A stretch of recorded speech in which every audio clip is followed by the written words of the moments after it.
Olá pessoal, estou de volta com mais um vídeo e agora continuando a falar sobre a Semana Santa. No vídeo anterior eu falei sobre o Domingo de Ramos, depois falei sobre os 3 dias após o Domingo de Ramos, a segunda, a terça e a quarta-feira santa. E hoje quero falar do primeiro dia do Tríduo Pascal. O Tríduo Pascal, como o próprio nome diz, são aqueles 3 dias em preparação para a Páscoa, paixão, morte e ressurreição. Então a palavra tríduo significa 3 dias de preparação. O primeiro dia do Tríduo Pascal é a Quinta-feira Santa. Eu queria primeiramente esclarecer uma expressão que eu já ouvi muita gente falando errado. Embora o termo seja Páscoa, a expressão correta é Pascal e não Pascual. Muitas pessoas falam Tríduo Pascual. Não é o Tríduo Pascual, é o Tríduo Pascal, de Páscoa, mas é Pascal. Então, esse primeiro dia do Tríduo é a Quinta-feira Santa, o dia da instituição da Eucaristia. E nesse dia, nessa celebração tão bonita, solene, uma celebração de uma riqueza teológica indescritível, eu vou tentar descrever aqui algumas coisas que favoreçam a boa participação, a boa celebração nesta missa tão valiosa. A Quinta-feira Santa, ela tem 2 partes. A primeira parte corresponde à missa do Crisma, que já vou falar sobre ela, e a segunda parte, a missa da Ceia do Senhor. A missa do Crisma é realizada pela manhã. A missa da Ceia do Senhor é a missa vespertina, é a missa do início da noite. Então, por ser a primeira, a da manhã, vou falar primeiro da missa da parte da manhã, a missa matutina, que é a missa do Crisma. Esta missa do Crisma é uma missa diocesana, é a missa da unidade diocesana. Por isso, nesta missa, pede-se a participação de todos os padres da diocese. Eles vão se encontrar num lugar específico, geralmente é na catedral que acontece essa missa, mas também varia-se muito, dependendo da diocese, em outros lugares, em outras paróquias, às vezes é num ginásio, às vezes é numa outra paróquia um pouco maior, depende muito da diocese. E, geralmente a missa do Crisma acontece ou na catedral ou em outro local.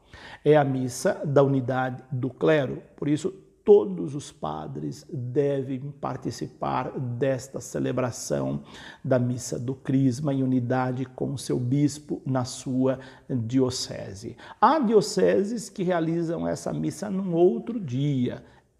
É possível fazer isso também na quarta ou na terça, mas o dia ideal para isso, que está lá no Missal Romano, é a Quinta-feira Santa, na parte da manhã. Esse é o dia ideal para a missa do Crisma, conforme o Missal Romano. Nessa missa, são abençoados os óleos que nós utilizamos, não é os óleos, não, é óleo mesmo, né? Que nós usamos nos sacramentos. O óleo do batismo ou dos catecúmenos, o óleo dos enfermos e o óleo do Crisma, nessa ordem. E ali, então, o rito todo da bênção desses óleos encontram-se no Missal Romano, como encontra-se no Missal Romano toda a orientação desta missa. Como que é esta missa? Como que ela se realiza? Ela se realiza da seguinte maneira.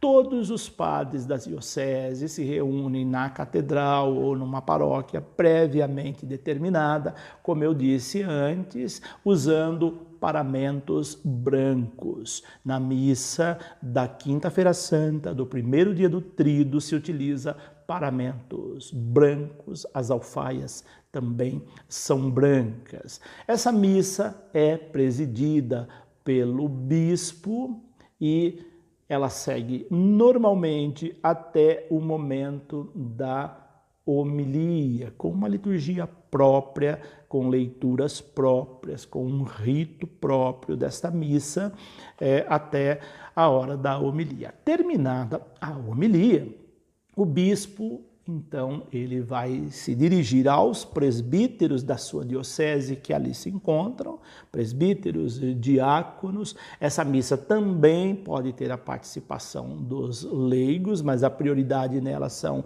o clero, os presbíteros, os diáconos. Então, o bispo, após a homilia, se dirige ao seu presbitério para a renovação das promessas sacerdotais. Então, nesse dia, nessa missa, os padres renovam as suas promessas sacerdotais. Aquelas promessas que nós fizemos lá no dia da nossa ordenação, ela é todo ano renovada na missa do Crisma.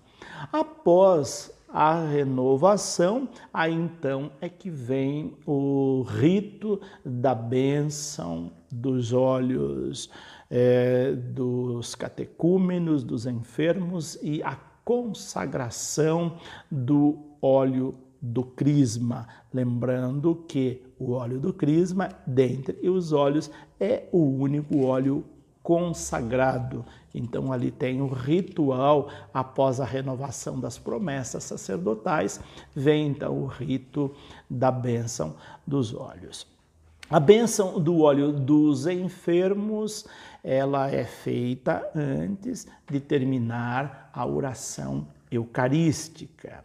Então aqui uma observação importante. Para a bênção dos óleos, além do necessário para a missa, deve-se preparar também o local aonde eles vão estar dispostos, seja na sacristia, seja num local apropriado, onde os óleos estarão lá previamente preparados para depois seguir o ritual e completar essa preparação.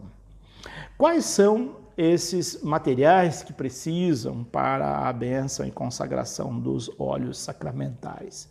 Os vasos com os óleos sagrados, geralmente são ânforas, vasos bonitos, bem apresentáveis.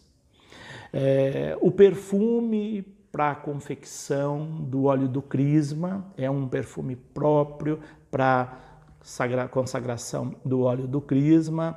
O bispo pode fazer isso ali durante o momento, e se ele quiser ele pode fazer, mas geralmente a maioria dos bispos fazem ali essa mistura com o óleo, com o perfume ao óleo diante da Assembleia. Também o pão e o vinho para a missa, que vão ser levados depois, juntamente com os óleos para a preparação das oferendas. Então, ali no presbitério, deve-se colocar uma mesa para receber esses vasos sagrados. Os vasos, as ânforas que serão trazidas solenemente, envolta numa capa, a capa colorida de acordo com o tempo litúrgico, é o diácono que leva. Não havendo diácono, pode ser um ministro, não há problema, mas geralmente são os diáconos que levam, exercendo a sua diaconia. O óleo do crisma, ele vem envolto a uma capa vermelha. O óleo dos catecúmenos ou do batismo, ele vem envolto a uma capa que pode ser verde ou branca. E o óleo dos enfermos, ele vem envolto a uma capa roxa, o óleo da unção dos enfermos. Então a mesa está preparada, entra-se solenemente com as ânforas, os diáconos, e entrega-se ali aquela mesa onde vai estar a cadeira do bispo, o local onde vai ser feita a bênção e a consagração do óleo diante do altar. Como é que é o rito rito da bênção desses óleos. Então, depois da oração dos fiéis, os diáconos e os ministros, se for o caso, designados para essa função, eles vão se dirigir por ordem, pela ordem de entrada. Eu vou dizer já quais são essas ordens de entrada das ânforas, dos vasos com o óleo para ser consagrado.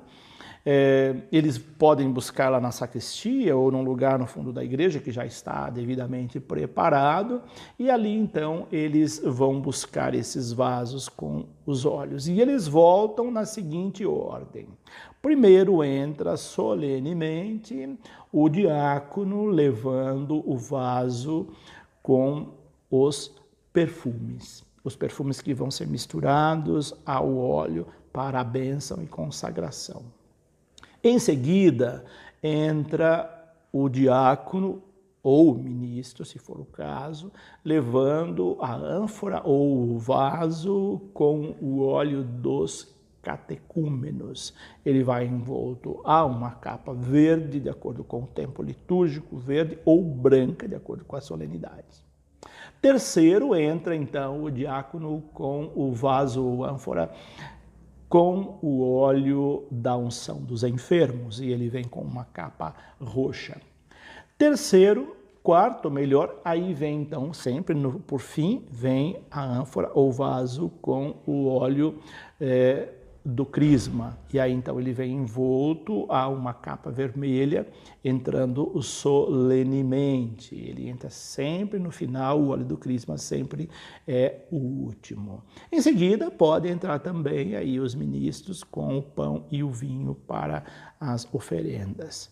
Enquanto a procissão vai caminhando, um a um, com os vasos, podem entrar os três juntos, pode entrar um de cada vez. Enquanto entra a procissão com os vasos sagrados com os óleos, canta-se um canto apropriado para esse momento, conforme indica o missal romano ou conforme a liturgia. Ao chegar diante do altar, diante da cadeira do bispo com as ânforas e os óleos para serem abençoados, o bispo recebe esses vasos, essas oferendas. Quem levou o vaso, no caso o diácono, apresenta ao bispo dizendo em voz alta para que a assembleia, as pessoas que participam, todo o presbitério presente escute: eis o óleo, e ele diz o nome do óleo. Então, eis o óleo dos catecúmenos. Isso pode ser cantado solenemente também: eis o óleo do catecúmeno, eis o óleo dos enfermos, eis o óleo do crisma. E o bispo recebe, então, e coloca sobre a mesa. Aí vem o rito da bênção desses óleos, também pela ordem. Abençoa-se primeiro o óleo da unção dos enfermos, depois o óleo dos catecúmenos e, por fim, a consagração do óleo do crisma. Lembrando que o óleo do crisma, reforçando, ele é, além de abençoado, ele é consagrado. O bispo, então, nesse ritual, derrama um pouco de perfume no óleo, ele mexe, ele confecciona o crisma, e esse gesto é feito em silêncio. Aí depois o bispo assopra sobre o vaso do óleo do crisma e ele diz de braços abertos a oração da consagração que se encontra lá no missal romano, que se encontra naquele subsídio que os presbíteros acompanham a missa. Todos os concelebrantes dessa missa estendem a mão nessa hora, a mão direita em direção ao óleo do crisma, até o fim da oração. Eles estendem a mão em silêncio, enquanto o bispo faz a oração. Todos os presbíteros presentes estão com a mão estendida, ajudando, contribuindo, participando, consagrando o óleo do crisma. Depois desse ritual, a missa segue normalmente com a oração das oferendas ou sobre as oferendas. Aqui algumas observações para finalizar essa primeira parte da missa vespertina. Nessa missa costumam participar pessoas delegadas das paróquias para elas receberem o óleo da sua paróquia, são eles que foram escolhidos na paróquia para ir lá solenemente receber no final dessa celebração os frascos com os 3 óleos que serão usados na paróquia depois para a unção dos enfermos, para os batismos e para a crisma. Esse agente ou esses agentes de pastoral pode ser um membro da pastoral do batismo, pode ser um ministro extraordinário da Sagrada Comunhão Eucarística, pode ser também um agente da pastoral da saúde, enfim. A paróquia escolhe uma pessoa, agente de pastoral, que vai recepcionar esses óleos no final da celebração. As dioceses costumam também preparar nesse dia um almoço de confraternização com o seu presbitério. Geralmente a missa é na parte da manhã, por volta das 9, 10 horas, ela vai terminar logo na hora do almoço, então geralmente as dioceses preparam ali um almoço para o seu presbitério nesse dia da confraternização, que é o dia de confraternização, é o dia da unidade do clero com o seu bispo.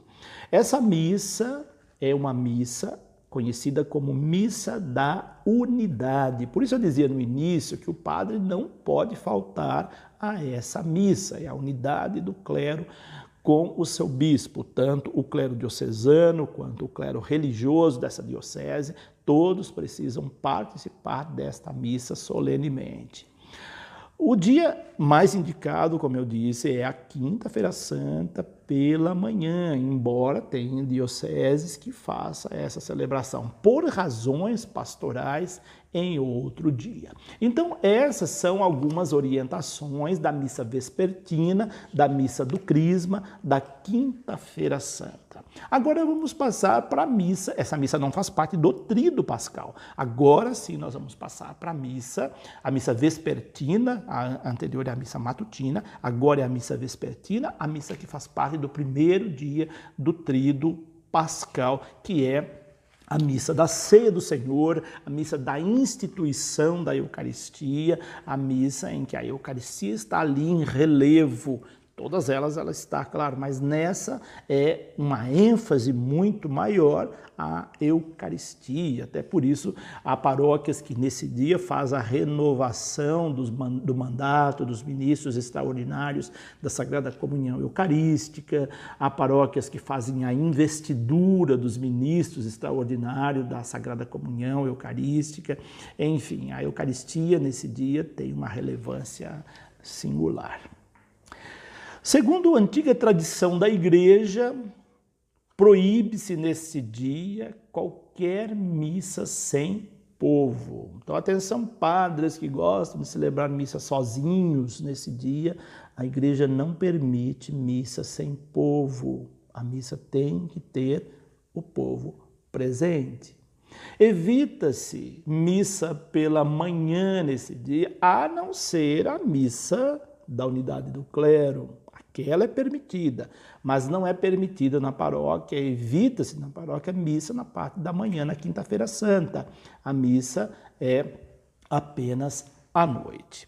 Uma observação importante, o tabernáculo, o sacrário, esteja totalmente vazio. Muita gente não sabe que nessa missa não é aconselhável pegar a reserva, não se deve ter reserva de Eucaristia. Nessa missa deve ser consagrada toda a Eucaristia naquela missa para ser consumida naquele dia e também no dia seguinte, que não tem missa. Sexta-feira Santa não tem missa. Se você é daquela pessoa que só vai à igreja na Sexta-feira Santa, eu vou à missa na Sexta-feira Santa. Você nunca foi à missa, porque é o único dia na igreja que não tem missa, Sexta-feira Santa. Então, por isso, na Quinta-feira Santa se consagra a Eucaristia, se consagra o pão para toda a quinta-feira e também para a Sexta-feira Santa, que não tem consagração.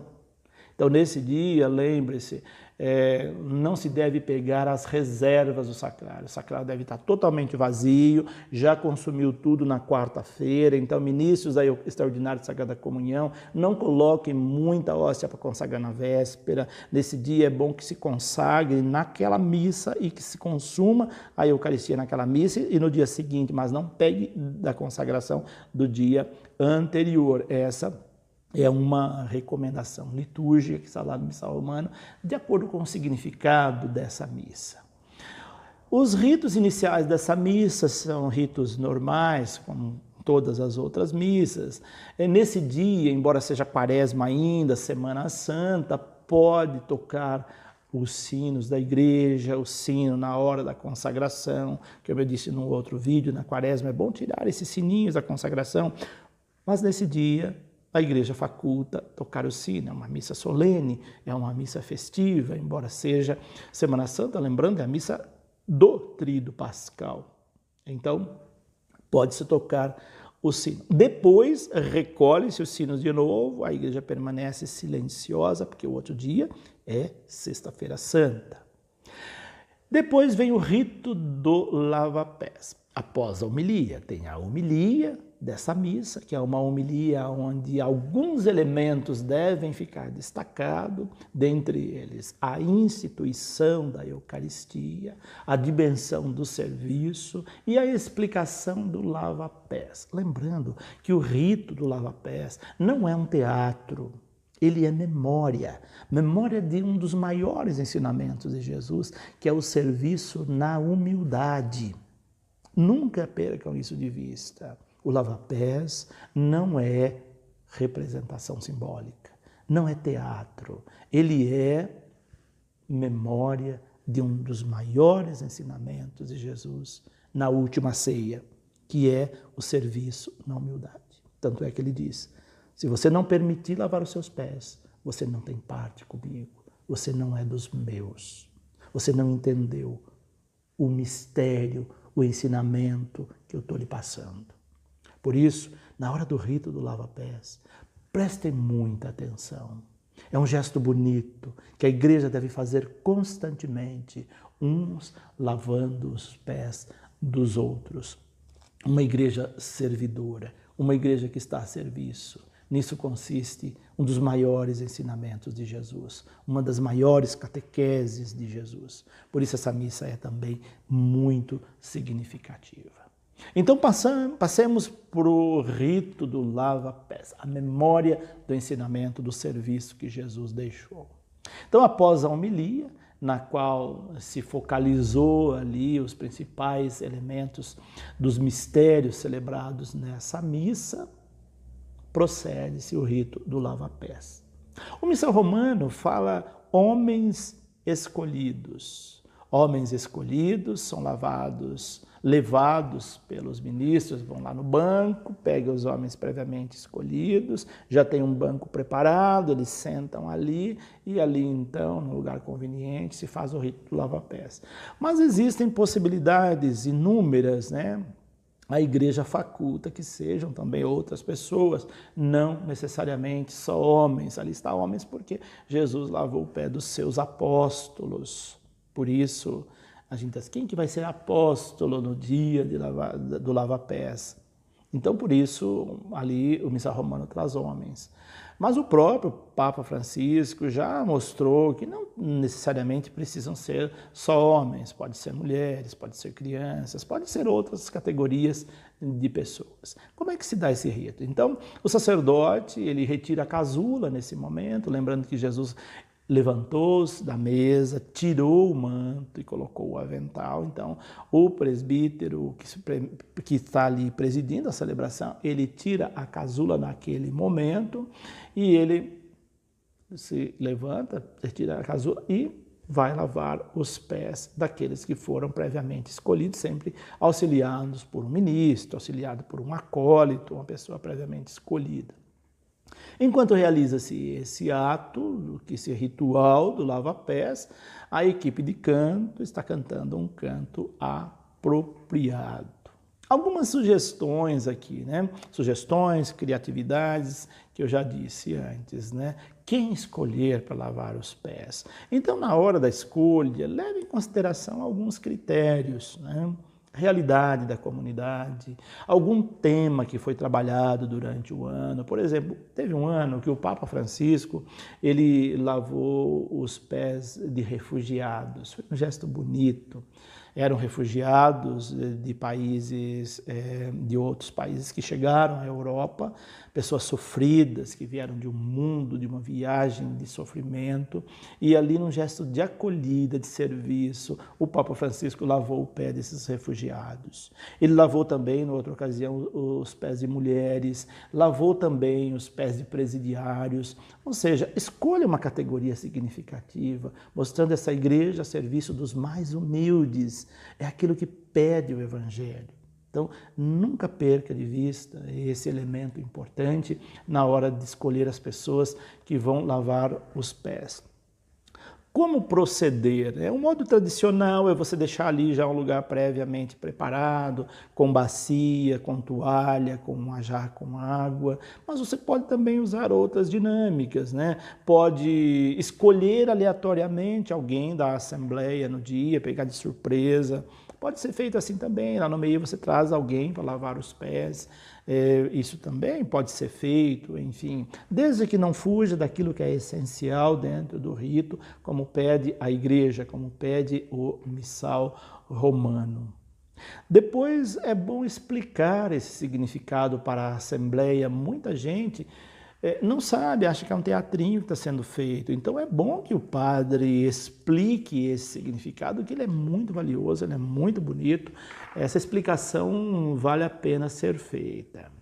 Após o lava-pés, a missa ela segue normalmente com a profissão de fé, né? A oração do creio, depois vem as preces, a liturgia eucarística. Nesse dia, recomenda-se que o prefácio seja o prefácio da Santíssima Eucaristia.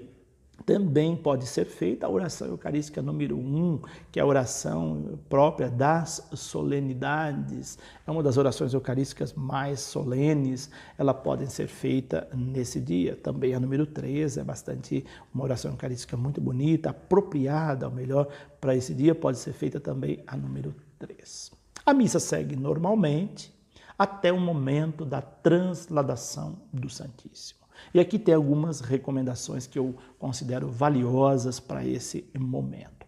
Então, terminada o rito do lava-pés, terminada todo o ciclo da missa que se segue, após a comunhão, o sacerdote, de pé diante do altar, ele incensa o turíbulo, incensa com o turíbulo, óbvio, né? Ajoelhado 3 vezes o Santíssimo Sacramento. Está ali sobre o altar. O cibório está sobre o altar. Lembrando, não é o ostensório ou o custódio, é o cibório ou âmbula, que tem o mesmo nome. Está ali sobre o altar, sobre o corporal. O padre ajoelha e incensa 3 vezes o cibório antes da procissão. Aí ele recebe o véu humeral de um ministro ou de um acólito, toma o cibório, encobre o cibório com o véu humeral. E aí forma-se a procissão, a transladação do Santíssimo. Essa procissão ela é precedida pelo cruciferário, ele vai com a cruz à frente, pode ir o turiferário com o turíbulo também, à frente, depois o cruciferário, conduzindo o Santíssimo Sacramento. Do lado do cibório que o presbítero está levando, o presidente da celebração, pode ser tochas ou velas com as coroinhas, o incenso, e aí vai até o local da reposição, que estava previamente preparado. Deixa um lugar bem organizado, bonito, digno, aonde será colocado, então, onde será a sala da reposição, ou a capela da reposição. É importante que seja uma capela, ou monte uma capela ali para deixar, então, o Cristo Eucarístico. Então, o local da reposição ele deve estar devidamente preparado, bem ornamentado, um lugar digno. E durante a procissão pode-se cantar, deve-se cantar cantos apropriados até chegar à sala da reposição. Quando a procissão chega ao local de reposição, o sacerdote ele vai depositar o cibório ali no tabernáculo, no local previamente preparado. Ele vai colocar o incenso no turíbulo, vai ajoelhar-se diante do Santíssimo Sacramento, para incensar novamente 3 vezes, e enquanto isso, canta-se o tão sublime sacramento. Um canto litúrgico, clássico para esse momento, de composição atribuída a Santo Tomás de Aquino. Esse belíssimo canto, tão sublime sacramento, é entoado nesse momento. Após o término do canto tão sublime sacramento, aí então fecha-se o tabernáculo e tem um momento de adoração. E aqui eu queria destacar um elemento importante. O Missal Romano traz a palavra adoração, mas não confundam com a adoração ao Santíssimo, que é feita em outra ocasião com a exposição do Santíssimo. Então aqui é mais vigília do que adoração. Então, após um momento de adoração silenciosa, o sacerdote e os ministros fazem a genuflexão e voltam para a sacristia. Lá na sacristia, eles vão tirar os paramentos, vão desnudar o altar. A partir de então, o altar fica sem toalha e também retirar as cruzes da igreja. Caso a cruz não possa ser tirada, então ela deve ser velada, encoberta. Você pega um pano roxo e encobre a cruz. Pode fazer isso também com as imagens dos santos, se elas ainda não tiverem sido encobertas, veladas. Mas a cruz é importante que fique velada a partir desse momento. Altar desnudo e cruz velada. Já a preparação é o Cristo no sepulcro da Sexta-feira Santa que se aproxima. Enquanto isso, os fiéis sejam exortados, eles fazem a adoração, continuam a adoração ou a vigília, por isso é importante preparar antes alguma coisa. Então eles vão continuar durante algum tempo essa vigília. Até meia-noite, uma vigília bem organizada. Após a meia-noite, essa adoração, essa vigília, ela seja feita sem solenidade. Você pode também encerrar a vigília à meia-noite e só voltar no outro dia, ou então fazer vigília só à meia-noite. Fica a critério da sua paróquia. Então, pense bem, há lugares que fazem um roteiro de vigília que começa após a missa da instituição da Eucaristia até a hora da cerimônia da paixão, às 3 horas da tarde, na sexta-feira. Não há necessidade. Ali pode ser momentos de silêncio, mas não precisa ter uma vigília, uma adoração organizada. Agora, uma coisa é importante que você saiba: não coloque o Santíssimo exposto. É o Cristo no sepulcro, não é o Cristo na Eucaristia, nem o Cristo ressuscitado. Então, por isso, ali é uma vigília em silêncio do Cristo no sepulcro. Não faça a exposição do Santíssimo nesse período, após a missa da instituição da Eucaristia, até a cerimônia até a ressurreição, podemos dizer, né? Aqui algumas observações, dentre essas que eu já disse, já quase chegando ao finalzinho aí das nossas orientações nesse vídeo. Embora o Missal Romano traga a palavra adoração, esse momento é de vigília, eu reforço isso, e não adoração como nos outros dias. Lembre disso para não colocar o Cristo num ostensório para adoração. Não há necessidade de fazer a vigília a noite toda, isso é opcional. Deve ser feita até a meia-noite, depois é opcional, como pede o ritual. A comunidade local, de acordo com a sua realidade, seu costume, vai preparar então essa vigília. Nesse dia, não se faz procissão com a Eucaristia, com o ostensório. Então, há lugar aí que as pessoas, na hora depois da missa, colocam o Cristo no ostensório e vai em procissão para a sala da reposição. Não é esse procedimento correto. Cuidado. O sacrário, logo após a missa, logo após a comunhão, ele deve ficar aberto e apagar a luz do sacrário. O sacrário vai ficar vazio nesse dia, até a ressurreição. Então, toda a reserva eucarística vai para a sala da reposição, o sacrário fica vazio, com a sua luz desligada, nada de sacrário com Eucaristia durante esse período até a noite da vigília pascal. No local da reposição, deixa ali algumas velas acesas, mas cuidado, às vezes você coloca muito pano e tal, e não tem ninguém, pode pegar fogo, então, mas o cuidado, se você deixou as velas, e deve ter velas acesas, o cuidado para que essas velas sejam, de fato, não causem nenhum incêndio.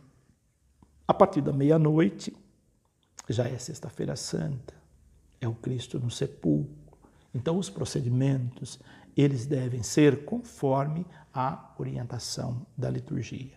Se você preparou bem, vai ficar uma belíssima celebração de acordo com o tempo litúrgico. Nosso próximo vídeo vai ser sobre a Sexta-feira Santa. Se você gostou desse vídeo, curta, compartilhe, comente, se inscreva no canal se você ainda não se inscreveu e aí então esse canal vai ter uma divulgação maior, mais pessoas terão acesso, conhecerão mais orientações litúrgicas.